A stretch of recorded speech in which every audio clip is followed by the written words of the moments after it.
Ce sont des territoires cachés. Ils ne figurent sur aucune carte, ni photosatellite. Seuls des aventuriers d'un nouveau genre peuvent pénétrer cet univers sombre et hostile.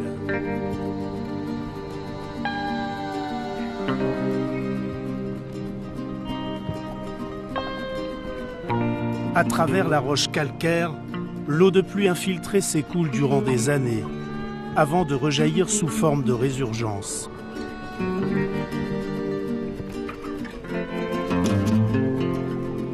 Ce monde minéral vierge, où l'aventure rejoint la science, est réservé à quelques initiés très expérimentés. Des hommes déterminés à vivre leur passion jusqu'au bout pour découvrir la face cachée de la Terre.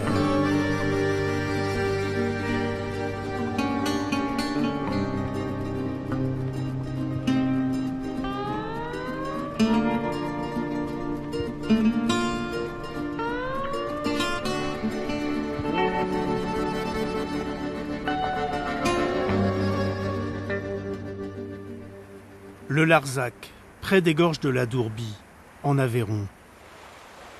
Le Durzon y prend sa source au pied du Causse. C'est là que Frank Vasseur, spéléologue et plongeur souterrain, va rejoindre son équipe pour explorer la rivière.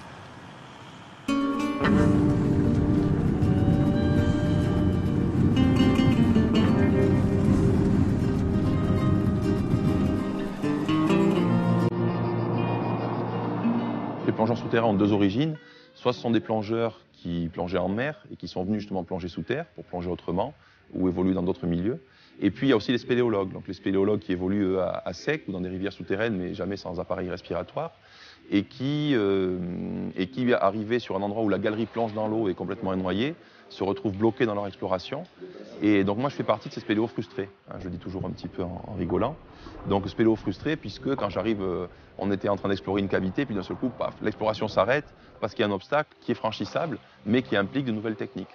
Donc c'est vraiment une passion parce qu'il faut y consacrer du temps, de l'énergie et de l'argent. Et puis pour être serein, il faut savoir ce qu'on vient y faire en fait en plongée souterraine. C'est vrai que souvent on nous dit pourquoi est-ce que vous allez plonger là.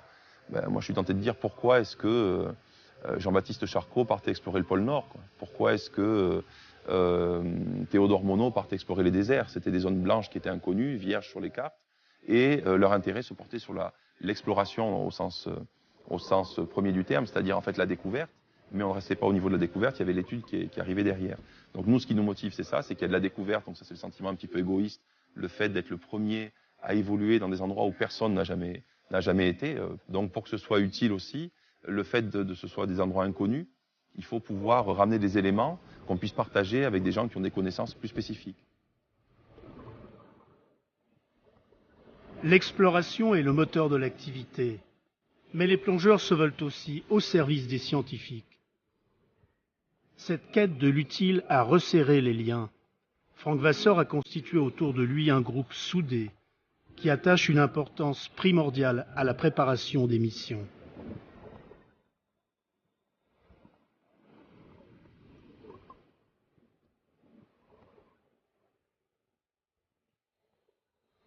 La plongée souterraine est une activité très technique qui nécessite une approche rigoureuse.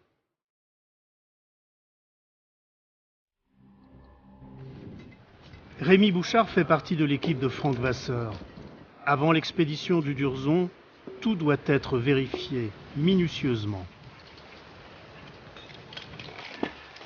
C'est beaucoup de temps, c'est beaucoup de préparation, parce que tout est axé sur la sécurité.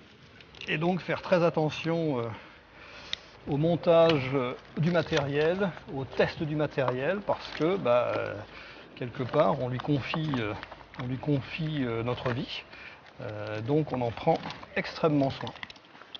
Donc la prochaine étape, c'est de monter le recycleur. Une machine extrêmement intéressante parce qu'elle permet, comme son nom l'indique, de recycler le gaz que le plongeur respire, ce qui permet d'avoir une autonomie très importante. On peut tenir jusqu'à 5 heures. Donc le recycleur, lui, il va retirer le gaz carbonique et il va réinjecter exactement la quantité d'oxygène voulue. En fait, on porte dans le dos une véritable usine à gaz. C'est une usine à fabriquer du gaz en temps réel.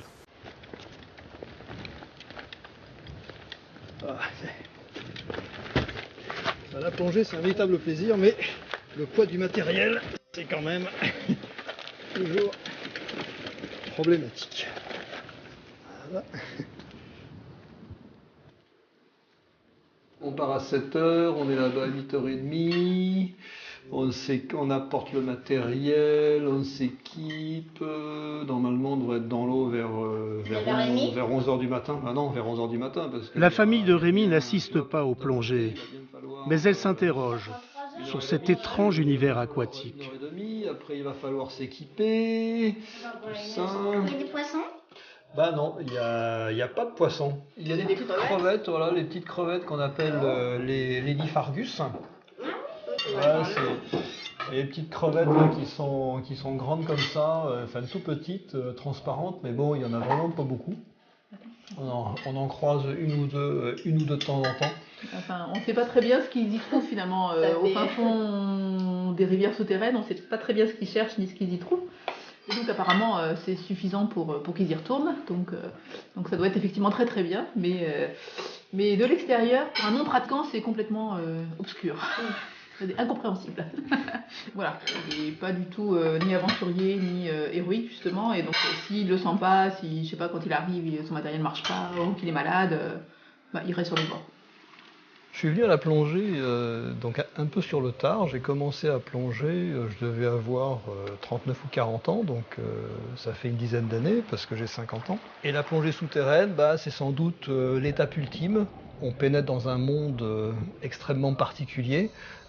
C'est la plongée sous plafond. C'est-à-dire que dans la plongée souterraine, on ne peut ressortir que par là où on est rentré. Ce que je vais chercher, c'est une ambiance. Donc on est dans un monde très particulier, un monde minéral.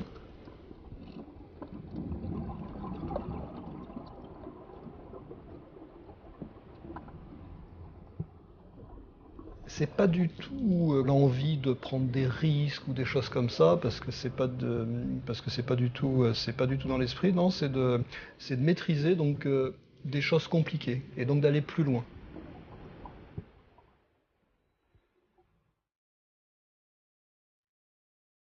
C'est de rentrer dans une cinquième dimension, dans un monde qui est complètement à part.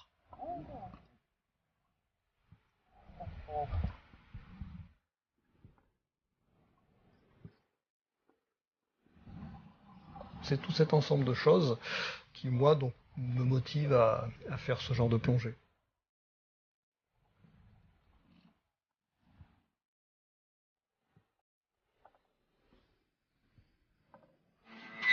Ultime précaution. Rémi veut maintenant tester son matériel avec Didier Quarciano, un autre plongeur. Dans la vallée du Var, Didier initie Rémi aux subtilités de la grotte de la Mescla, dont l'exploration n'est possible qu'en pratiquant la spéléologie et la plongée souterraine.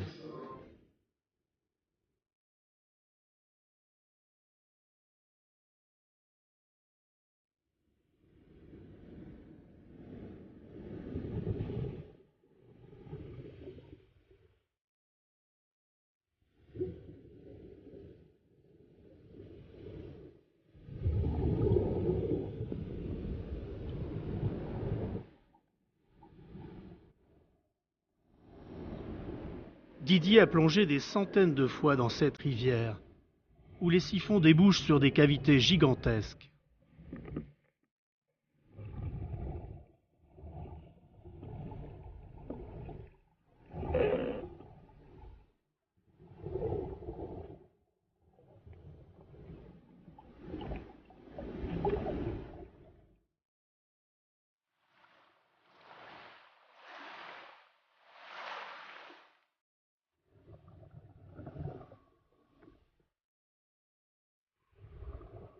Aujourd'hui, c'est un peu compliqué parce qu'il y a énormément de courant. Ça fait la combienième de plongée là, que tu fais ici là? 100, 200, 300. Plus de 100, c'est sûr. Après, je ne sais pas, je ne les compte pas. C'est tellement beau.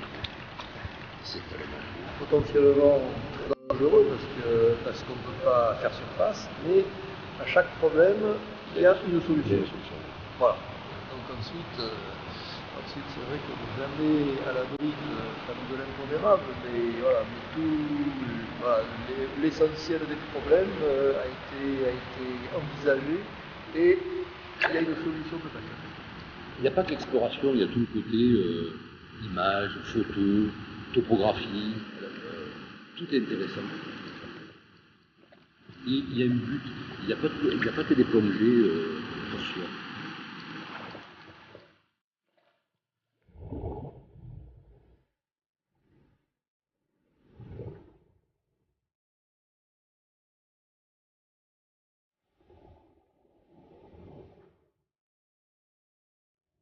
L'immersion dans la grotte de la Mescla permet aux deux plongeurs de valider leur configuration en matériel pour l'expédition du Durzon.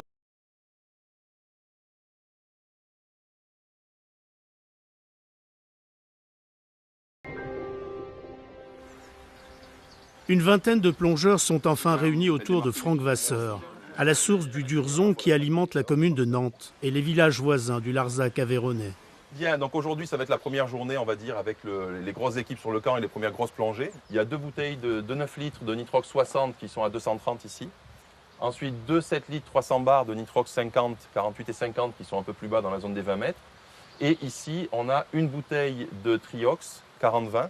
Et donc aujourd'hui ça va être la deuxième équipe, c'est Jean-Luc, Rémi et Cédric Salva qui vont aller déposer donc la deuxième bouteille de Triox à côté, de façon à ce que sur ce tronçon-là, la ligne de sécurité est doublée. Donc on a 2 bouteilles.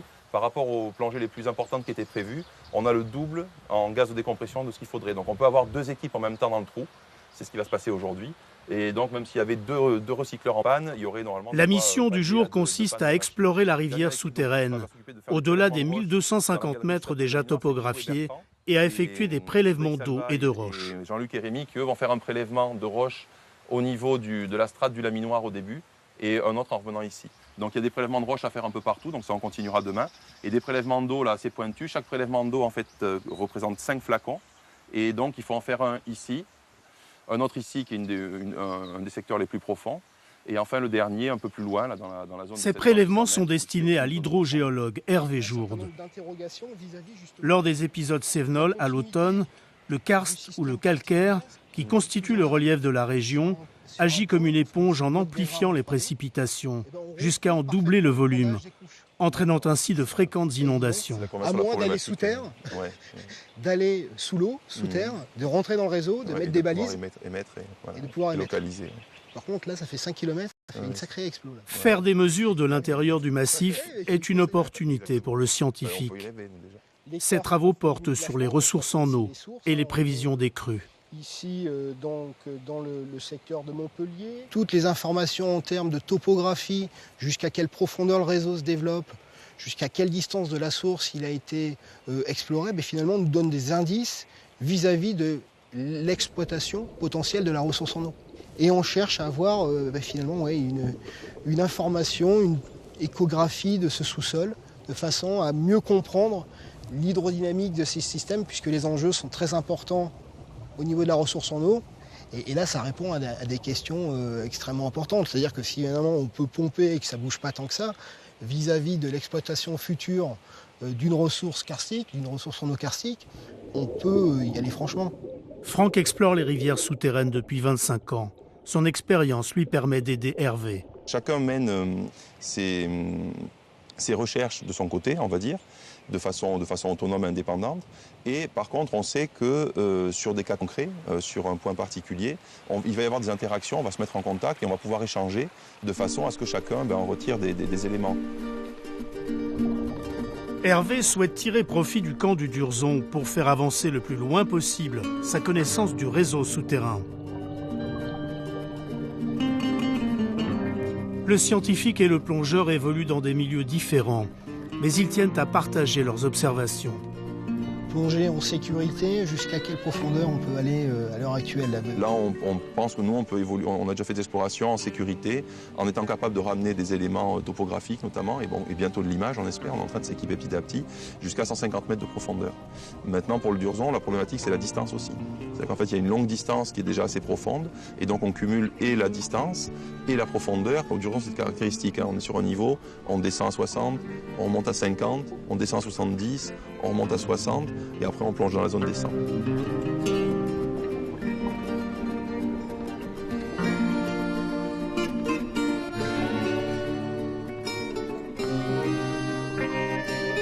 Les échantillons de roche, ça serait très intéressant là, sur le système Durzon, et éventuellement aussi des prélèvements fluides. On peut peut-être coupler les deux. Tout à fait, oui. Sur le volet échantillonnage et prélèvement. Il n'y a pas de souci pour les prélèvements. Non, le tout c'est la procédure de façon à bien vider la bouteille et la remplir après. Mais là en plus on évolue dans ces cavités-là en binôme, parce que les cavités permettent justement une assistance en cas de pépin. Donc souvent en binôme, il y en a un qui fait la roche, l'autre qui fait l'eau, et on se dépanne. Donc au niveau sécurité, on peut quitter un peu le fil, il y en a un qui reste sur le fil, l'autre qui va faire son prélèvement dans la zone adéquate. Donc c'est tout à fait envisageable. Les prélèvements seront analysés au laboratoire Hydrosciences de Montpellier.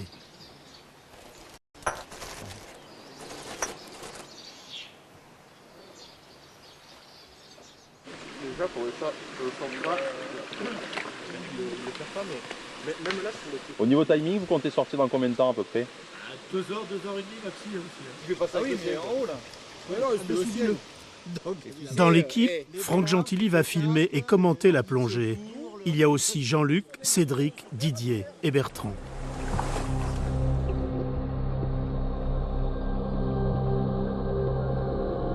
Au début, c'est une belle galerie de faible profondeur, jusqu'à 310 mètres de l'entrée. Il y a 3 équipes qui ont été constituées, tout a été planifié à l'avance, la formation des équipes, les endroits de prélèvement bien spécifiques, comme souhaitaient les scientifiques. Et puis on est parti, donc on a franchi les toitures d'entrée, on a franchi le laminoir, tous en équipe. Et là par exemple ce sont des images de mi-distance à peu près, donc là on a franchi le laminoir dans la zone des 45-50 mètres et on se dirige doucement vers la zone de prélèvement qui est prévue à moins 70.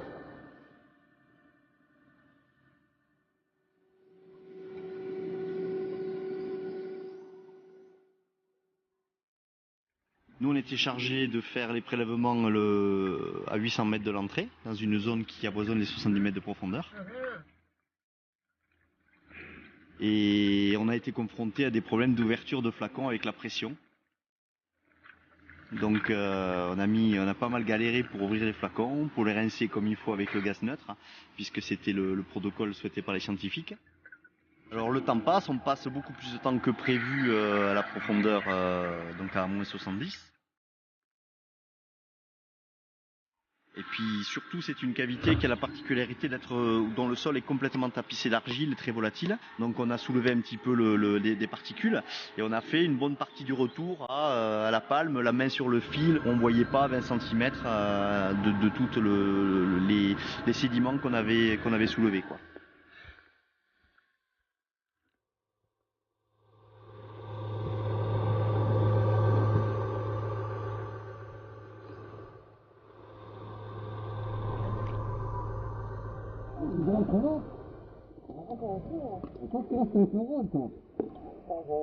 On s'en doutait un petit peu quand on a vu qu'on traînait à 70, on savait qu'on aurait plus de paliers que prévu et au lieu de faire la plongée en 2 heures, 2 heures et quart, on savait qu'on en avait au moins pour 3 heures, quoi.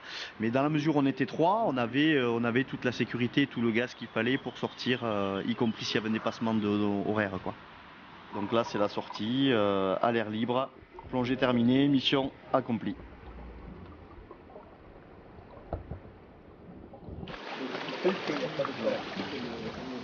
On a prélevé 2 petits fragments au niveau de juste avant le laminoir, là vers moins 35 mètres.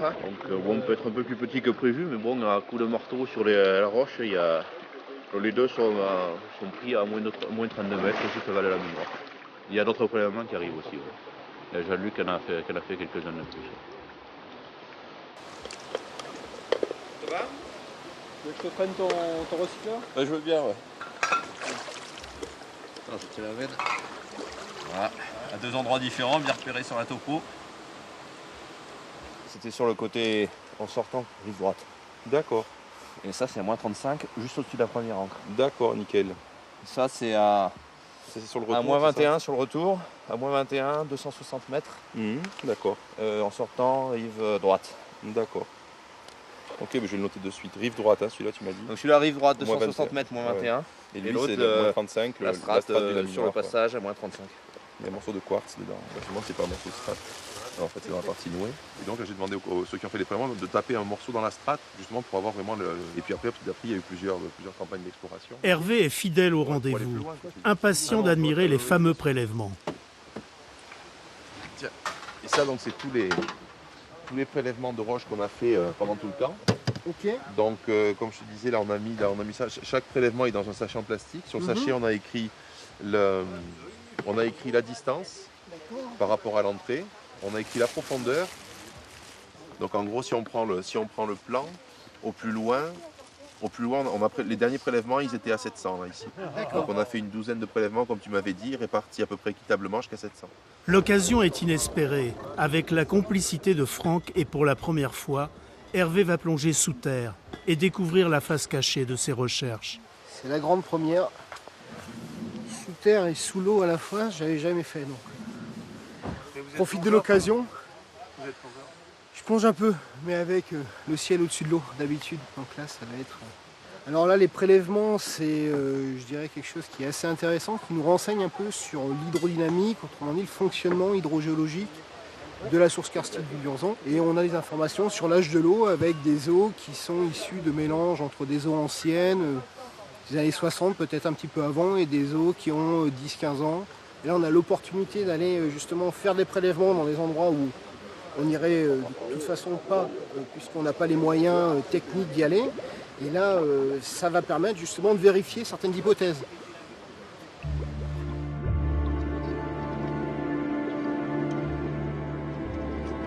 Le plus délicat, se glisser dans l'étroiture, puis se laisser porter par le fluide et progresser le long du fil d'Ariane. Pour Hervé, ce sont des sensations nouvelles. Plonger avec un plafond au-dessus de soi, pouvoir enfin admirer ce qu'il avait longtemps imaginé, les couleurs de la roche, la beauté froide d'un domaine minéral immergé. Loin du laboratoire, le scientifique se retrouve au cœur de son étude et il ne peut s'empêcher de faire ses propres prélèvements.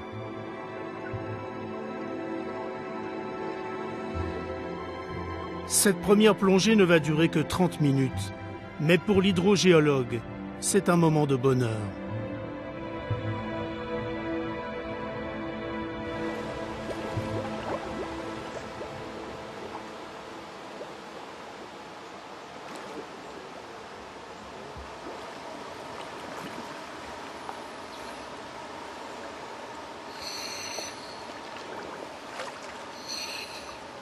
Ça va?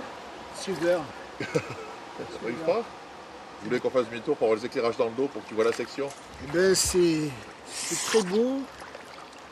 C'est clair. C'est spacieux. Hein, c'est vraiment quelque chose d'assez nouveau que je connaissais pas sous l'eau. Très beau, surtout avec la lumière dans le dos. C'était superbe. Vraiment une très belle expérience. Les gens qui étudient le massif l'étudient de façon externe, on va dire, avec différentes batteries de matériaux pour faire différents types d'analyses. Donc ils ont des modélisations et ils imaginent un petit peu les fonctionnements. Et ce qu'on fait nous, le fait qu'on y soit, qu'on puisse le voir de visu et qu'on puisse prendre des photos, ramener des vidéos, élaborer des topographies, ça leur permet de recouper ou d'infirmer les hypothèses qu'ils avaient émises. Et donc il y a effectivement un échange, un partenariat très riche qui se développe à ce niveau-là, puisque chacun amène ses éléments de connaissance, chacun interprète en fonction ou témoigne en fonction du résultat de ses explorations ou de ses études, et à partir de là, la connaissance évolue. Donc on est dans une approche naturaliste, on va dire, de l'activité, où en mettant en commun des connaissances et des compétences, la connaissance générale évolue. Au laboratoire Hydrosciences, Hervé Jourde et ses collaborateurs ont déjà analysé les prélèvements d'eau et de roches. On peut espérer d'avoir comme vous.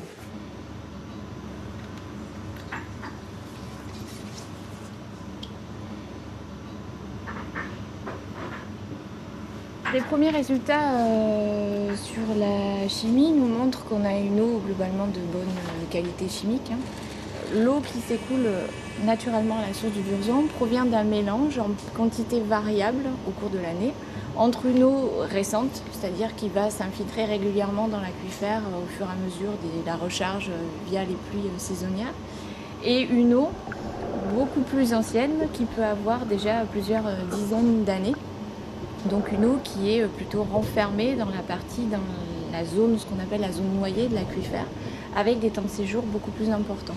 Et on peut aussi combiner les infos données par les spéléologues notamment pour pouvoir la protéger au mieux. Donc déjà aussi essayer d'estimer les stocks, comprendre un petit peu comment ça se passe, comprendre si on a affaire à une ressource finalement des réserves qui sont renouvelables ou pas. D'un point de vue recherche, on est sur on va dire la mise en place de modèles conceptuels de fonctionnement de ce type de système aquifère, donc les aquifères karstiques, modèles conceptuels qui vont permettre d'améliorer les modèles numériques sur lesquels on travaille à l'heure actuelle et qui permettent in fine d'avoir une meilleure gestion de la ressource en eau, avec des prévisions notamment sur les extrêmes hydrologiques, avec les périodes d'étiage prononcées et avec des scénarios qui peuvent être évalués notamment en termes de prélèvement sur la ressource.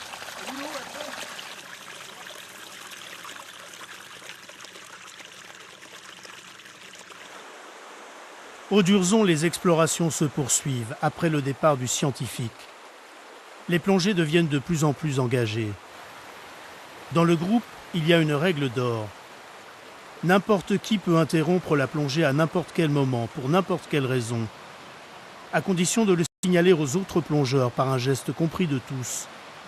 Le risque est présent à chaque instant. J'ai eu un problème sur ma machine. Je pense que c'est l'injection de l'O2 qui s'est bloquée. Et arrivé à une certaine profondeur, quand le taux d'oxygène monte trop haut, c'est toxique, quoi. Donc c'est pas bon du tout. Et encore, ça va que certaines personnes n'y résistent pas comme ça à la pression partielle d'oxygène qui est trop haute. Donc là, ça part après, ça part en accident, quoi.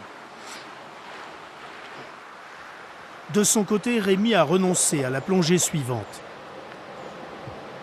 En fait, ce qui se passe, c'est que je suis tombé en panne de batterie, ce qui fait que mon afficheur primaire ne fonctionne plus. Donc je ne suis pas capable de savoir qu'est-ce que je respire. Donc dans ce cas-là, on rentre. Il arrive là. Les recycleurs, c'est quand même de la technologie de pointe. Il faut comprendre que c'est de l'électronique qu'on met dans un milieu humide et sous pression. Et ça prend des chocs, ça prend des coups. Là, pour passer les toitures, ça frotte un peu partout, ça tape un peu partout. Donc il peut arriver que ça tombe en panne, qu'il y ait des petites défaillances. Mais c'est à nous, en amont de la plongée, de tout planifier, de tout quantifier, d'essayer de prendre en compte tous les petits incidents qui pourraient se produire de façon à pouvoir y remédier. C'est pour ça qu'on a tout en double, voire en triple.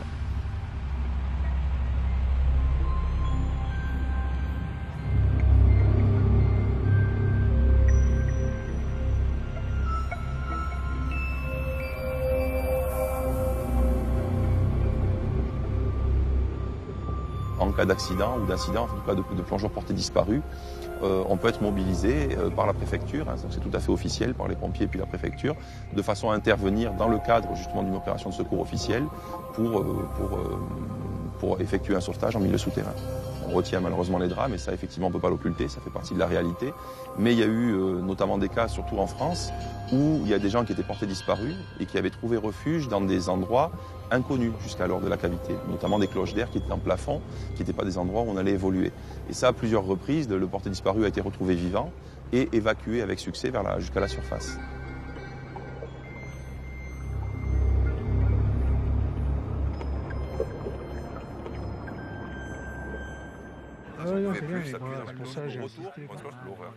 À l'évidence, la plongée souterraine peut être dangereuse si elle n'est pas parfaitement maîtrisée. Le camp permet de tester toutes les procédures de sécurité. sous les yeux du docteur Mathieu Coulanges. On ne le voit pas pour deux choses, pour une grille verticale et horizontale on ne le voit pas, c'est le captage d'eau potable qui est animal. Je suis à la base urgentiste et très intéressé par la médecine d'urgence en situation d'éloignement.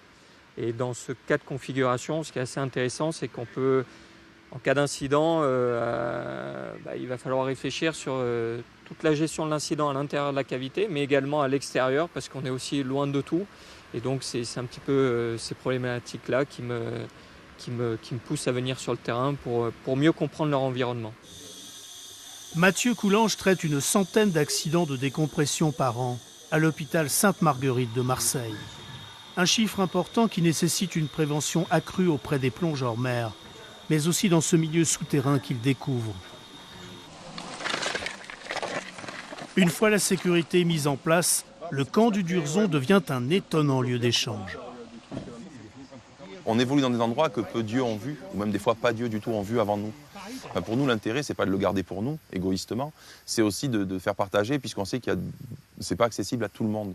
Donc dans la mesure où c'est pas accessible, le but du jeu, c'est de ramener des éléments pour pouvoir les partager. Donc on a avec soit des scientifiques qui vont faire évoluer la connaissance, ou des spécialistes de certains domaines, mais également de le partager avec le grand public, puisque c'est une activité qui est mal connue, et les gens sont toujours très demandeurs de savoir d'où vient l'eau, est-ce qu'elle est potable, comment est-ce que c'est dedans, est-ce que c'est grand, est-ce que c'est petit, est-ce qu'on peut aller profond, est-ce que ça va loin, parce que c'est l'homme a peur du vide, hein, on n'aime pas l'inconnu, et dans la mesure des choses qu'on ne peut pas voir, ça intrigue. Donc en fait l'intérêt c'est de partager un peu ce qu'on fait, de le montrer pour que les gens aient des éléments de réponse et puissent appréhender par eux-mêmes les questionnements en fait qui les préoccupent.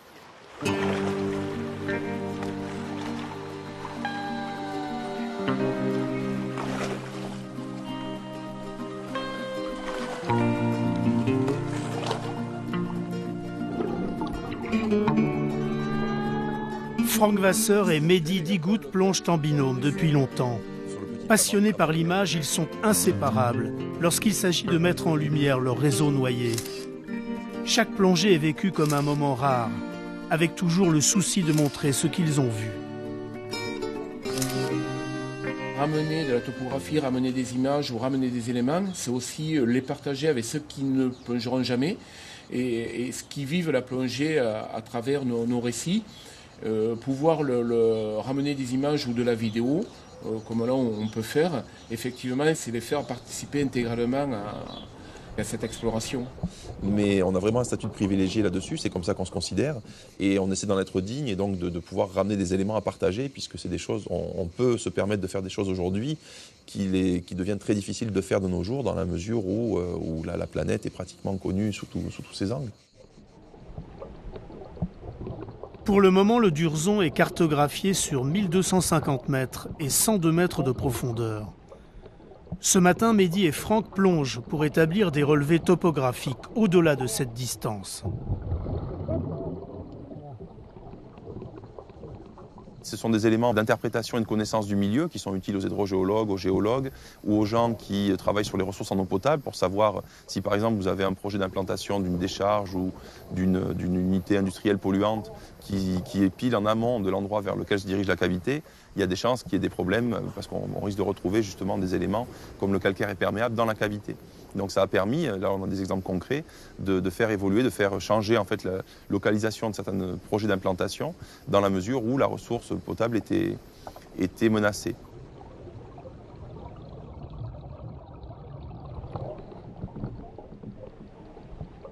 On a bénéficié du travail, des explorations de nos prédécesseurs, même si la discipline est très jeune, il y a quand même beaucoup de choses qui ont été faites.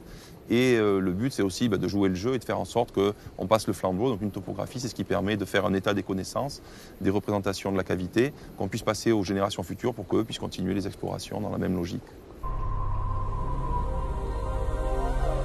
Plonger là où personne n'est jamais allé avant soi. Se laisser griser par l'ivresse des profondeurs. La tentation est forte. Pour autant, les explorateurs ne se privent pas de photographier, de mesurer ou même d'observer une autre vie. La faune souterraine, et alors c'est vrai que par rapport à la mer Méditerranée ou les mers chaudes, il n'y a pas la faune qu'on peut voir, mais c'est une erreur de penser ça parce qu'il y a quand même sont quand même des écosystèmes, il y a quand même de la vie sous terre. Alors c'est souvent microscopique, c'est tout petit puisqu'il n'y a pas beaucoup d'éléments nutritifs, mais il y en a quand même. Il y a eu peu de scientifiques qui se sont penchés sur l'étude de la faune cavernicole, et donc c'est un domaine encore où il y a beaucoup de choses à découvrir. Et effectivement, ceux qui s'y penchent ont régulièrement, nous on les fréquente depuis une bonne dizaine d'années, voire un peu plus, ils ont régulièrement des découvertes. Ils font aussi de l'exploration et de l'étude qui leur apportent du nouveau. Et donc c'est le fait que ce soit un milieu qui était un petit peu laissé de côté, parce que c'est plus compliqué, parce que l'accès est difficile aussi, eh ben, c'est un domaine où il y a aussi énormément de choses encore à découvrir, et au niveau des connaissances générales, mais également au niveau de la biodiversité. Un autre scientifique s'intéresse au monde souterrain. Le biologiste Vincent Prier. Il est à la recherche d'espèces microscopiques et il espère bien en trouver ici. Franck Vasseur lui a conseillé cette fontaine à Sauve dans le Gard, la résurgence du Vidourle. Ça va diminuer la visite, c'est pour ça qu'il faut absolument être toujours en contact avec le fil, parce qu'on peut très bien quitter le fil alors que les conditions sont bonnes, puis faire les prélèvements, après on ne voit plus rien et pas retrouver le fil. L'étude de ces prélèvements uniques doit permettre à Vincent d'achever une thèse sur les gastéropodes terrestres au Muséum d'histoire naturelle de Paris.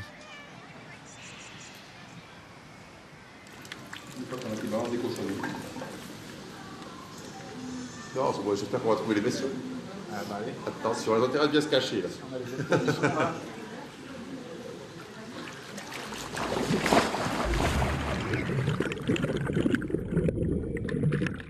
À quelques dizaines de mètres de l'entrée, les escargots du Vidourle attendent le biologiste sur leur lit de sable. Pour chaque fleuve, on a un hydrosystème qui est indépendant des hydrosystèmes adjacents. Donc finalement, chaque bassin versant de fleuve, chaque système hydrokartique se comporte comme une île. Donc on est un petit peu dans le même schéma que les Galapagos pour Darwin. Moi, je m'intéresse vraiment aux escargots, donc je suis focalisé là-dessus. Par contre, généralement, on trouve aussi des crustacés. S'il y a une fine couche d'argile sur le substrat, en se déplaçant, il laisse une trace, et au bout de la trace, il y a l'escargot. C'est exceptionnel de trouver des animaux vivants. Moi, depuis le temps que je cherche, c'est très très rare. Et effectivement, lors de cette plongée avec Franck, j'en ai trouvé 7. Et donc, ces faunes-là, elles peuvent nous servir à mieux comprendre les réseaux hydrogéologiques. Parce qu'elles nous racontent des histoires qui datent de plusieurs dizaines de milliers d'années.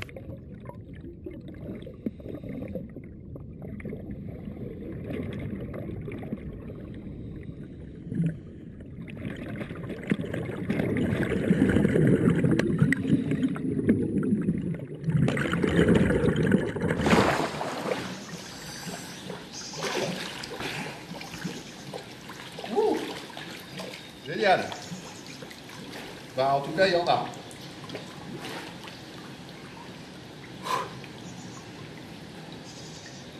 Bon, bah cool. Alors? Bah ouais, j'en ai, ouais. La pêche a été bonne, j'ai vu, ouais. J'en ai raté quelques-unes, mais j'ai chopé. On n'a pas été très très loin, mais comme l'eau était très claire, avec les lampes, là, en éclairant la roche sur le côté, on voit de temps en temps un petit grain de riz qui se balade, et c'est ça que je cherche, quoi. Et puis là, j'avais les pinces, les tubes et tout, donc je m'occupais de rien, Franck s'occupait de tout. Moi, je m'occupais que de piocher. Et donc, du coup, je pense qu'il y a une petite dizaine d'escargots. Et de ce que j'ai pu voir sous l'eau, je pense qu'il y a au moins 3 espèces, dont celle qui m'intéresse. J'aurais jamais mis la tête sous terre s'il n'y avait pas eu ces petits escargots. Moi, j'y suis venu vraiment avec les escargots. C'est un escargot qui m'a pris par la main et qui m'a emmené à découvrir le milieu souterrain. Vincent n'en espérait pas tant, et cette plongée lui apporte beaucoup. Elle semble confirmer son hypothèse, selon laquelle chaque bassin hydrologique génère des espèces différentes. Pour en avoir la preuve, il va séquencer ces escargots, afin d'en déterminer l'ADN. Dans sa maison de Lodève, transformée en laboratoire, Vincent est sur le point d'aboutir. On les mesure, et puis après on peut comme ça comparer les différentes populations juste sur la forme. Alors ça nous donne une première information qui demande après à être confirmée par la génétique.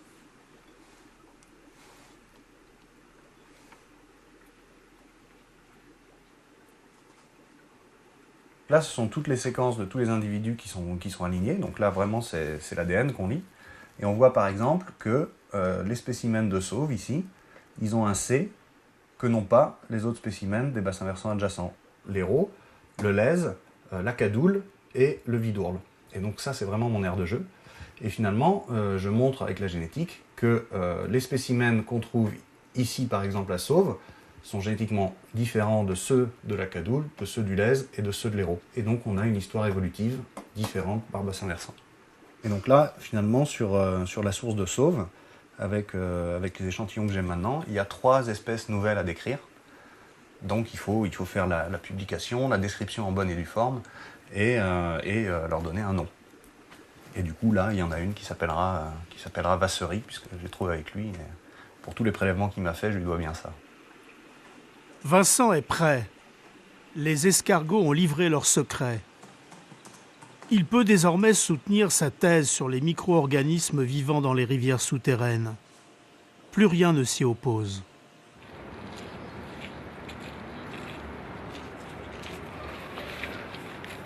Alors les mollusques de France, c'est à peu près 700 espèces. On voit qu'il y a 2/3 de gastéropodes terrestres. Par contre, en termes d'endémiques, c'est l'inverse. Il y a beaucoup plus d'endémisme chez les aquatiques. Moi, je vais étudier plus précisément les naïades, avec 2 familles, 5 genres. Et puis, le Vidourle et Franck Vasseur lui ont donné le coup de pouce décisif en l'aidant à découvrir les espèces inconnues dont il avait pressenti l'existence. Donc voilà, soit on a des barrières entre les fleuves qui sont infranchissables, et donc des espèces, soit on a des barrières qui sont complètement franchissables, et c'est plutôt des clines de variables telles que l'altitude, l'hydrologie. Le jury est séduit par les petits escargots. Mention très honorable. Vincent Prié de l'Odève est docteur en biologie.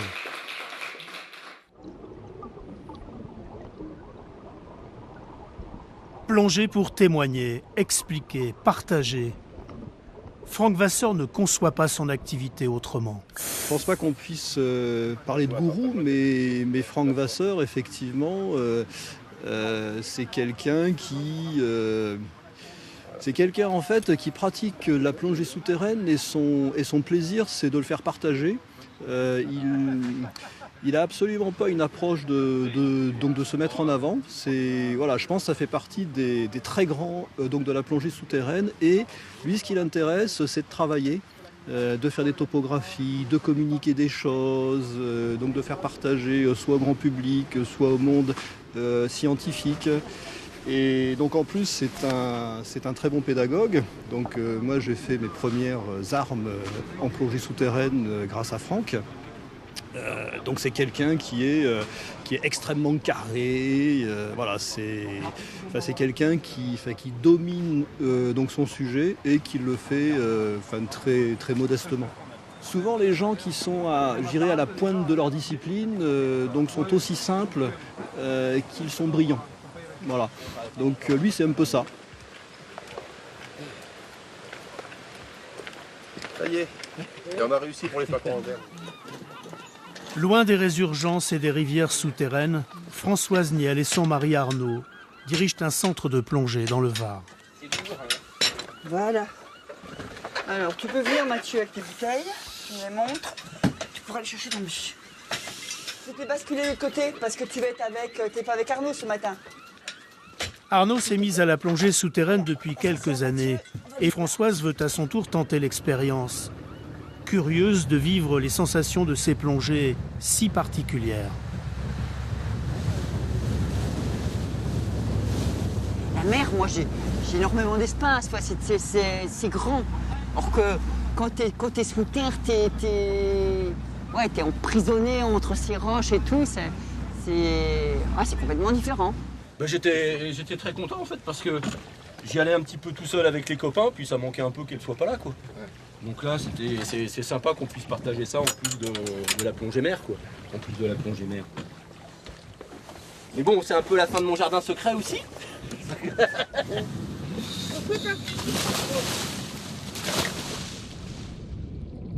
Par 20 mètres de fond, dans la baie de Cavalère, Françoise est dans son élément, en faisant découvrir à ses stagiaires les fonds marins qu'elle connaît par cœur.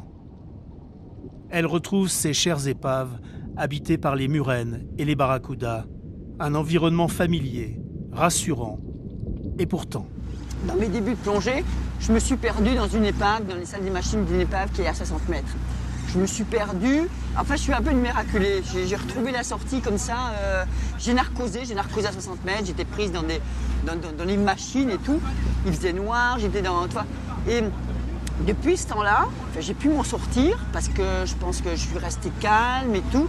Et j'ai continué à chercher une sortie et ça m'a sauvée.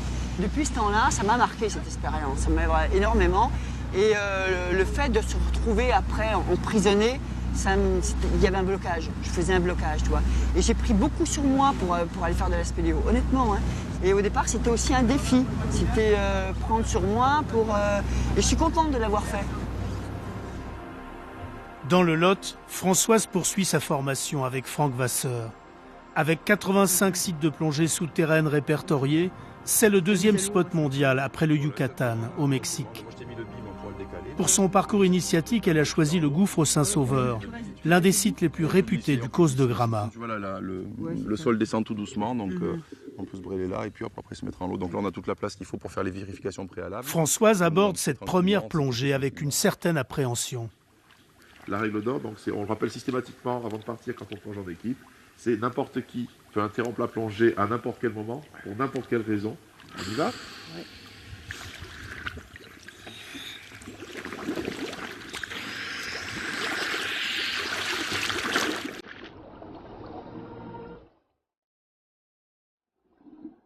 À cet instant, Françoise ne doit plus penser à la mer.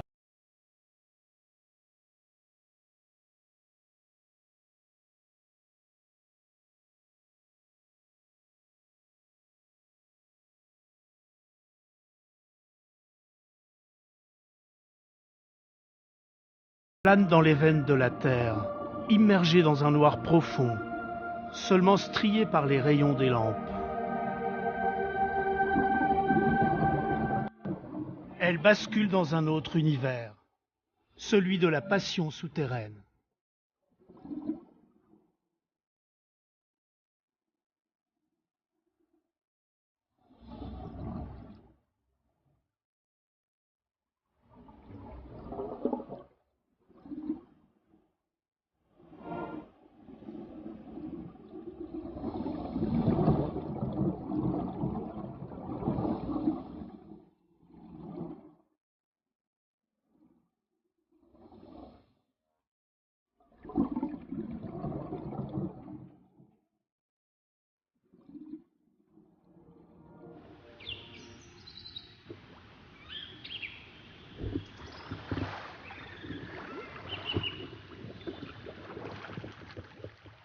C'est angoissant quand même.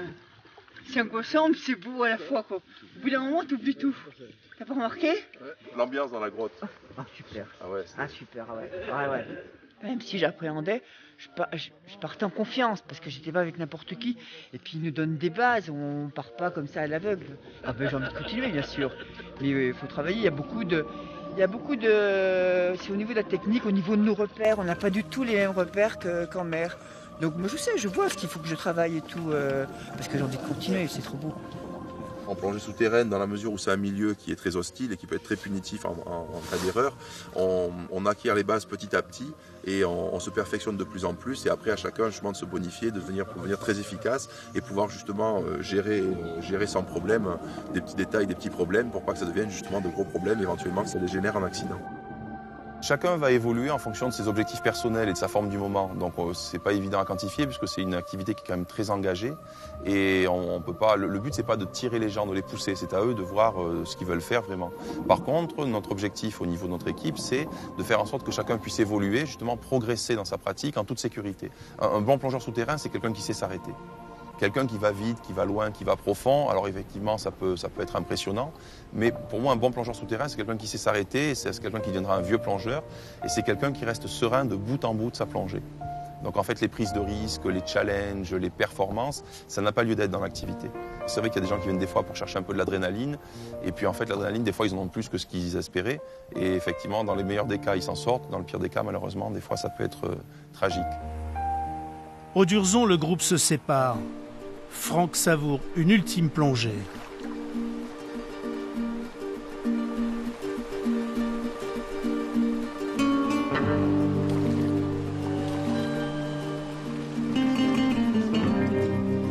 l'expérience s'est bien passée. Alors c'est vrai qu'au niveau des résultats, il n'y a rien de très glorieux dans la mesure où on n'a pas été très loin du fait des conditions dans la cavité. Par contre, on en a profité pour faire quand même pas mal de choses qui ne sont pas négligeables. Hein. Tout ce qu'on avait entrepris a été bénéfique. Il y a des choses qui sont abouties, d'autres qu'il va falloir améliorer, revoir et faire évoluer. Mais ça, c'est ce qui nous intéresse aussi, puisque c'est aussi une des finalités de l'activité, de toujours se remettre en cause pour être toujours en sécurité et toujours faire mieux que ce qu'on pourrait faire.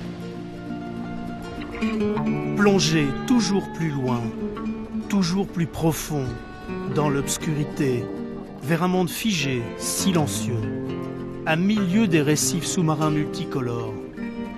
Cela en vaut-il la peine? Pour les spéléonautes, le bonheur de découvrir des galeries noyées, inconnues, est plus fort que tout. C'est un peu, disent-ils, comme marcher sur la Lune pour la première fois, sans liaison radio avec Houston. Ils l'ont fait, ils ont aimé, ils y sont retournés.